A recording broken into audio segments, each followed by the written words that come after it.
First day openings విషయంలో బాహుబలి 2 ను RRR break చేసినప్పటికీ 1800 కోట్ల లాంగ్ రన్ కలెక్షన్స్ రికార్డ్స్ మాత్రం బ్రేక్ చేయలేకపోయింది.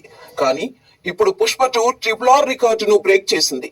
లాంగ్ రన్ లో ఎంత వసూలు చేస్తుందనేది పక్కన పెడితే ట్రేడ్ వర్గాలు అంచనా వేసినట్టుగానే first day all time record create చేసింది పుష్ప 2. RRR 223 కోట్లు, బాహుబలి 2 215 కోట్లను సింగిల్ హ్యాండ్ తో లేపేశాడు icon star Allu Arjun. World wide గా 12,000కు పైగా థియేటర్లో రిలీజ్ అయిన ఈ సినిమా 294 కోట్ల గ్రాస్ రాబట్టి సంచలన రికార్డు నమోదు చేసింది. దీంతో పుష్పరాజ్ క్రేజ్ ఎలా ఉందో అర్థం చేసుకోవచ్చు. ఇక ప్రీమియర్స్ నుంచే హిట్ టాక్ సొంతం చేసుకుని బాక్స్ ఆఫీస్ ని షేక్ చేస్తూ దూసుకుపోతున్న పుష్ప 2 హిందీలో ఆల్ టైమ్ రికార్డు క్రియేట్ చేస్తూ ఏకంగా 72 కోట్లు కొల్లగొట్టింది. ఇటు కేరళలోనూ 6.5 కోట్ల వరకు రాబట్టి సెన్సేషన్ క్రియేట్ చేసింది. తమిళ్, కన్నడలో కూడా అదిరిపోయే వసూళ్లు రాబట్టింది. ఓవర్సీస్ లో ప్రీ సేల్స్ డే 1 కలెక్షన్స్ కలుపుకొని $4.4 మిలియన్ రాబట్టి టాప్ 3 లో నిలిచింది.